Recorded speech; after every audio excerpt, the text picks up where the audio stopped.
This is Talking Soundtracks with Jason Drury on the Cinematic Sound Radio Network.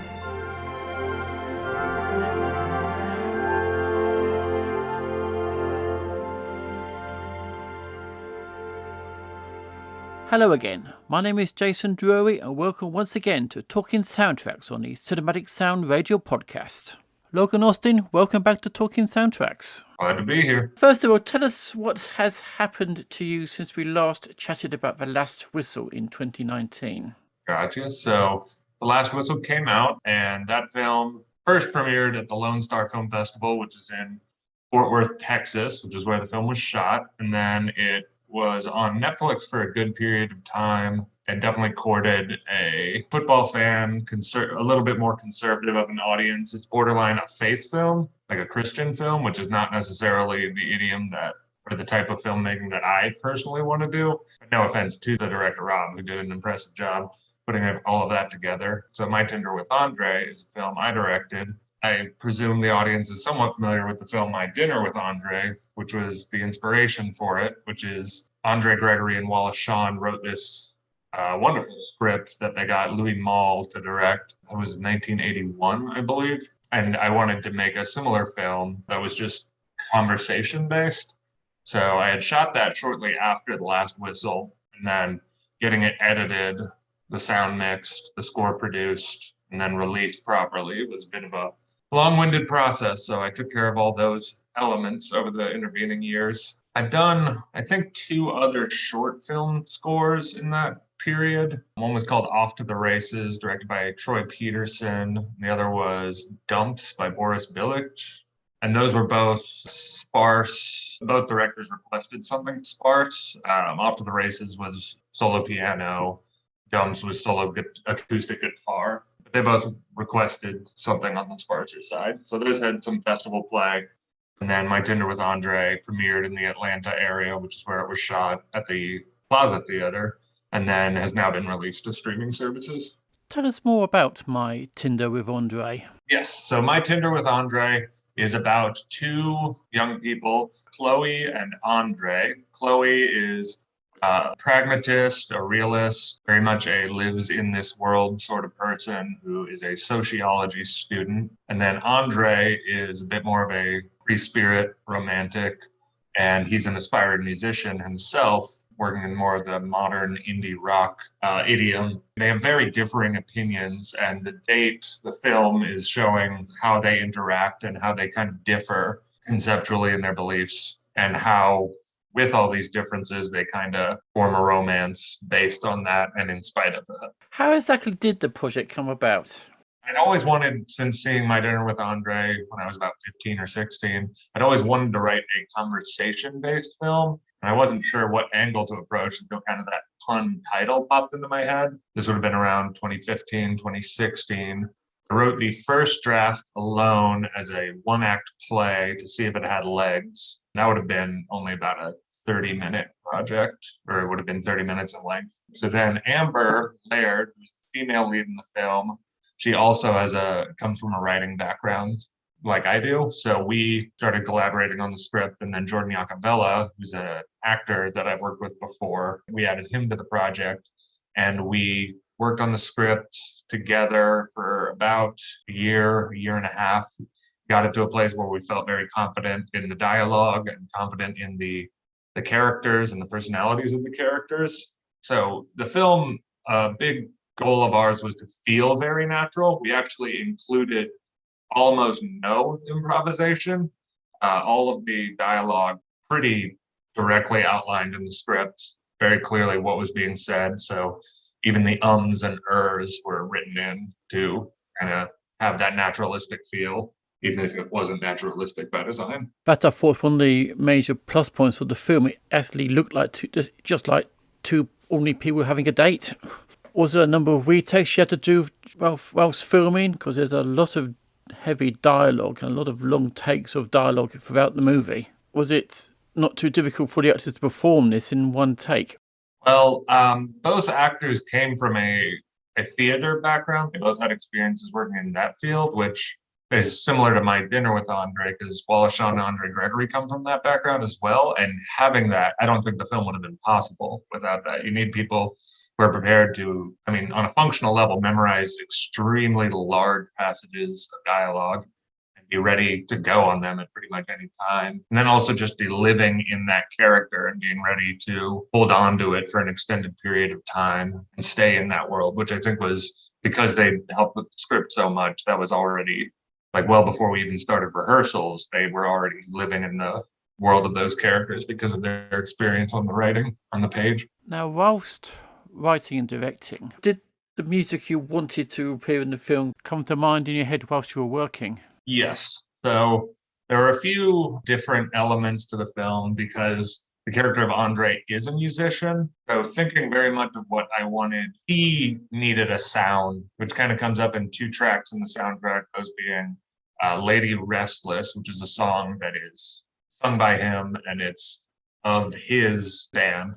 That song was actually, it was written by Jordan, our lead actor, and then it was written as like an acoustic folk song. And then I kind of drastically in the studio reimagined it as kind of this dour indie rock song. In the film, he references Mac DeMarco, Mitski, and Earl Sweatshirt, who are 3 kind of popular indie artists. It was a bit of a joke on my part as well, because I find a lot of younger aspiring indie musicians are very big on referencing sounds that they want to sound like. You know, I want this to sound like Mac DeMarco is a sentence I've heard said dozens and dozens of times by young men with guitars and pedal boards. So I thought that having a little bit of fun with that and leaning into that, almost playing the sound straight and almost parodying it at the same time was very fun.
You could not stay still at all.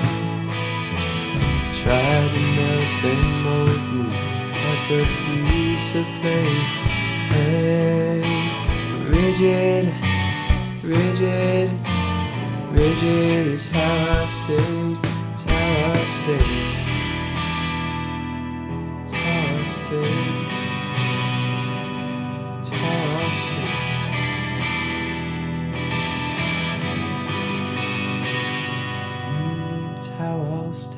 And then that also applies to the song Loud Sounds, which is a fictional band. And it's the song that he plays to Chloe when she gets to his house. So it's not just I like this song, it's a bit of a seduction too. He's trying to play this kind of slow dive, Cocteau Twins type track to kind of put her at ease and maybe, I don't know, you can see in the film.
How long was the production time on the project?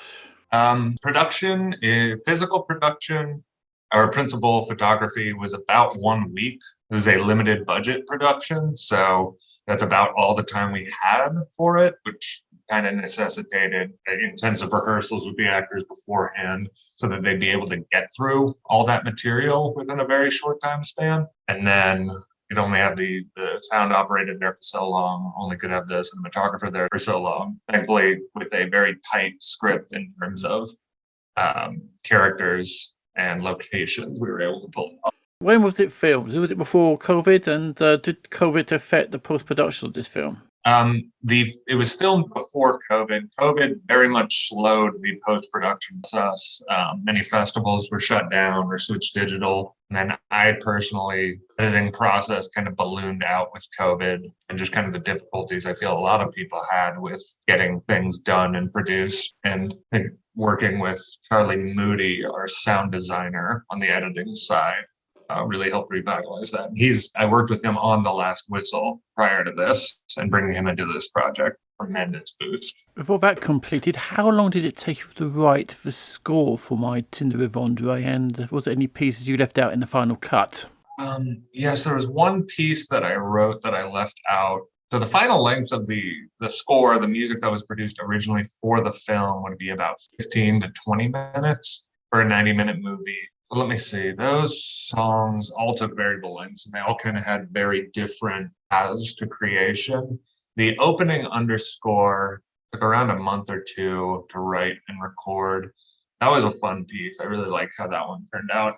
It's called Chloe on the soundtrack release, and it is 4-piece. It is a pump organ, so very similar to a harmonium in the sound. It's got that like an aerophone on a keyboard setting, then two alto saxophones and a bass guitar. That was, I don't know how to describe it. I wanted something with motion, but also ambient, very warm feeling. So recording a pump organ, I found at a thrift store. It was decades old, had many physical problems. I actually had to write the piece. It's in a certain key because there were keys on the keyboard that were missing, so I could not use them. So I was boxed in harmonically by the physical constraints of being, which was an added, very fun challenge to work around.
I think the song that took the most time was called Long Hair. So this is a song that is in the universe of the film. It comes from another film that does not exist.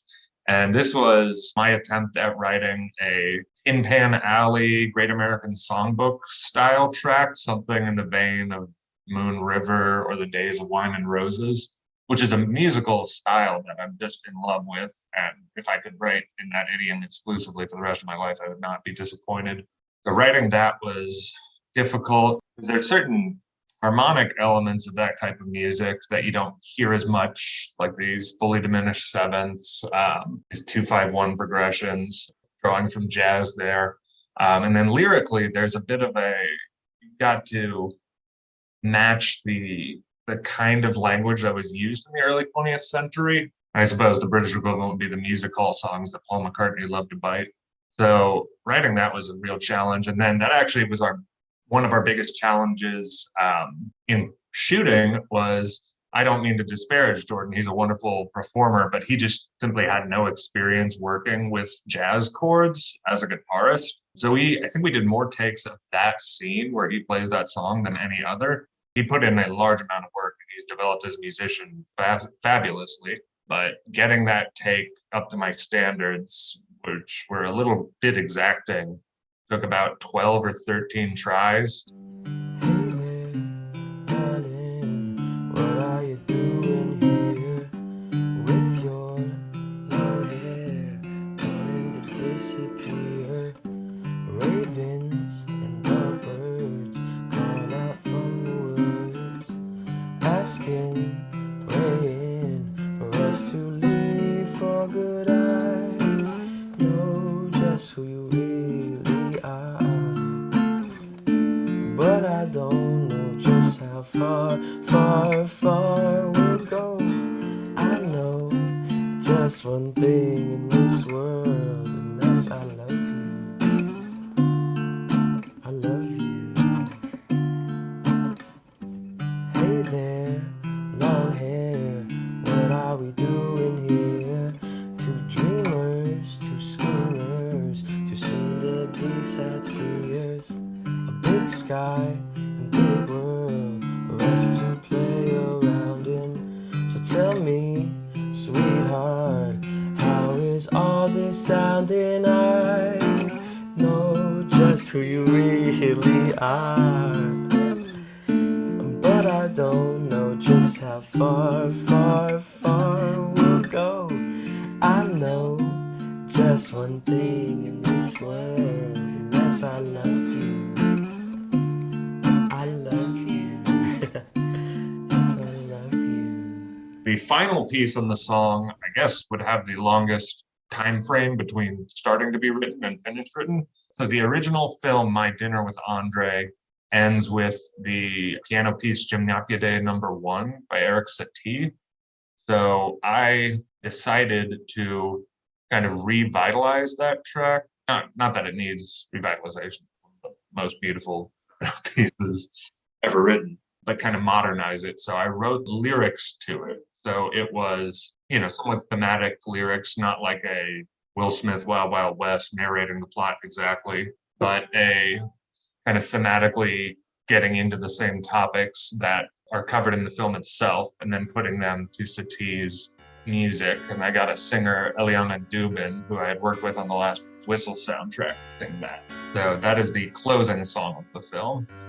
Thought I saw you in a half-naked dance.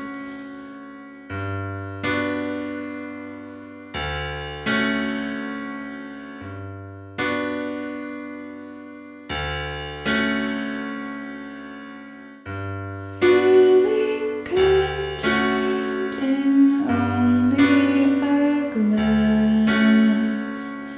How did we?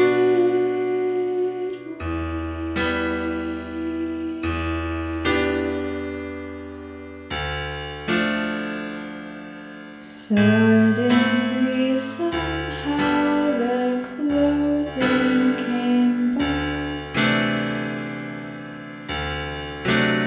and we tried to act like two amnesiacs,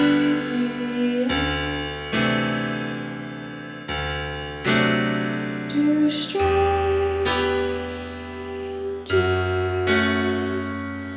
caught in a moment, not knowing what's next.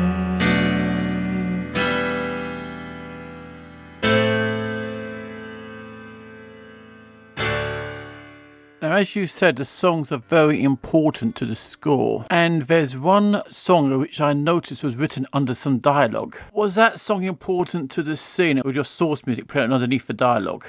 So in addition to the tracks that I created for this, I also used tracks from a North Carolina-based bluegrass / Americana group called the Brown Mountain Lightning Bugs. My cousin was briefly a member of the band. So for those pieces, which were kind of intermixed with songs that I had written previously, it was more about matching tone than direct meaning. I didn't want the lyrics necessarily to go along, but there are a lot of tonal shifts within the conversation, particularly at the end. So matching the diegetic music within the context of this coffee house scene to the emotional beats of their song was definitely something that we had to play with a few different ways in the editing room.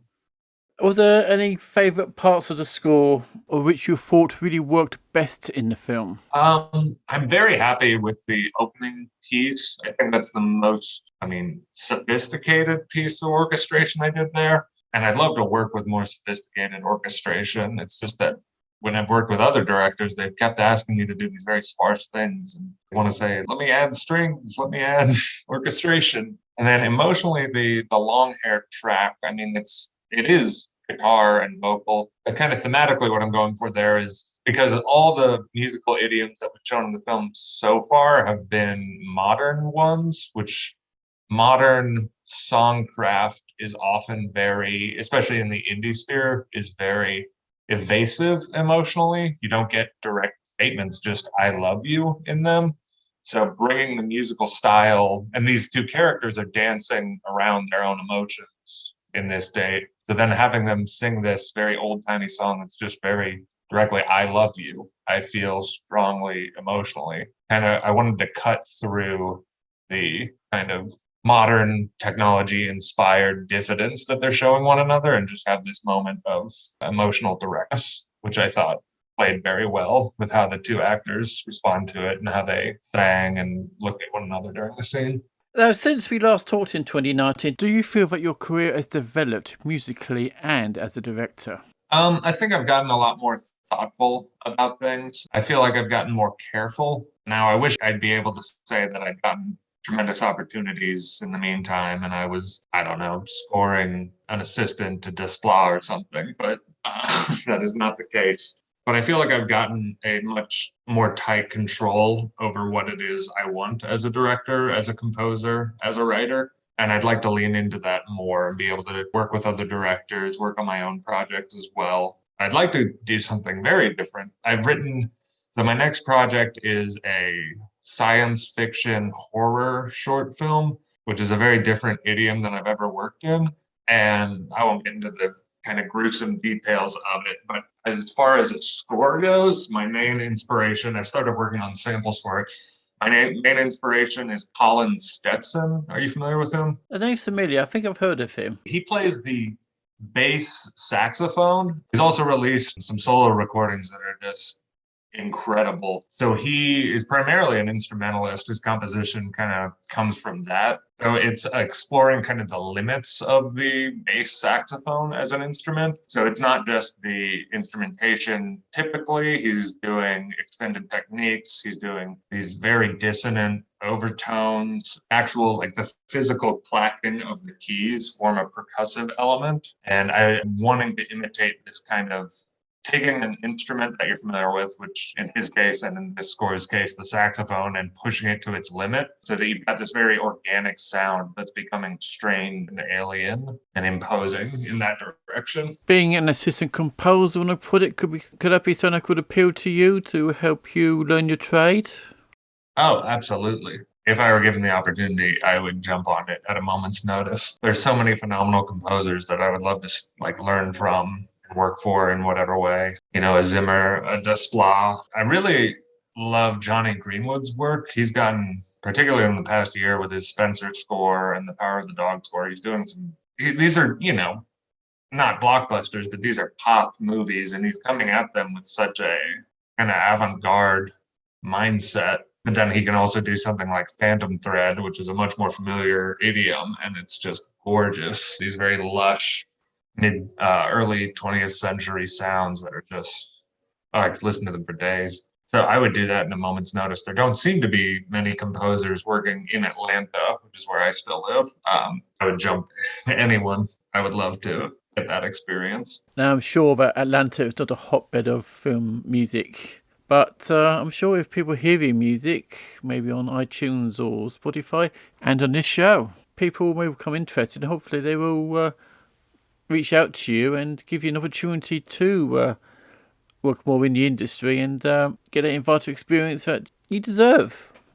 Yes. That's one thing that's been a little bit of a pain of working in this lower budget space. Is I've been limited to the instruments in front of me, which is so that's basically saxophone, piano, guitar, bass, percussion, and that's about it. It's what I can play myself, and I will happily do it, but I can't play any of the broader strings family. I can't play any brass instruments. I'd love to be able to pull in proper ensembles that are more purpose designed rather than ones that are just kind of cobbled together by necessity. I have yet to be personally satisfied working with virtual libraries, with sample libraries. I know there are a lot of composers who work with them and do really wonderful things with them. I just can't seem to get them to work the way I'd like to.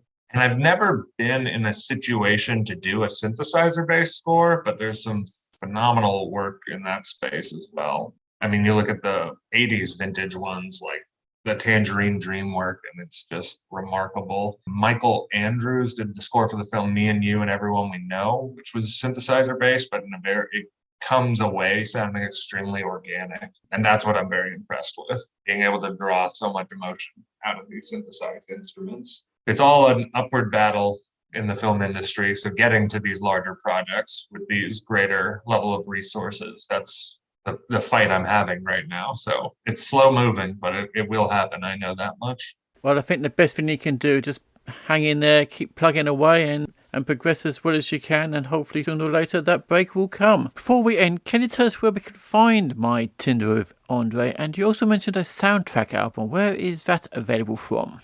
Yes, so the soundtrack album is available on Spotify and Apple Music and all of those things. It's more of an EP, just with the nature of how much film music was required. And then the film itself, I know, is available on Amazon. I had to double check that it's on Amazon in the UK as well, which it is. If anyone has difficulty finding it, I'm sure your audience, some of them may be in countries that don't have it on Amazon. They reach out to me directly. I'll be able to pass on a private screening link because I'm more concerned with just getting it seen. But Amazon, it's also available on Tubi in the United States, which is a lesser known platform, but a solid one as well. Logan Austin, it's been an absolute pleasure talking to you once again. I wish you every success in your future career, of which I hope will develop even further with your music from My Tinder with Andre. Thank you very much for joining us today on Talking Soundtracks. Thank you, Jason.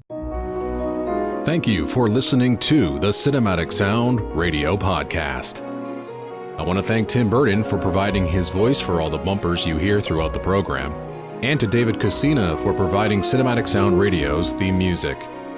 If you have any questions, comments, or concerns, please email us at cinematicsound@yahoo.com. You can find us on social media on Twitter, Facebook, and Instagram. And wherever you're listening to us today, please take a moment right now to leave us a rating and a review of the podcast. You can get a Cinematic Sound Radio t-shirt at our TeePublic store. You can join our Patreon at patreon.com/cinematicsoundradio.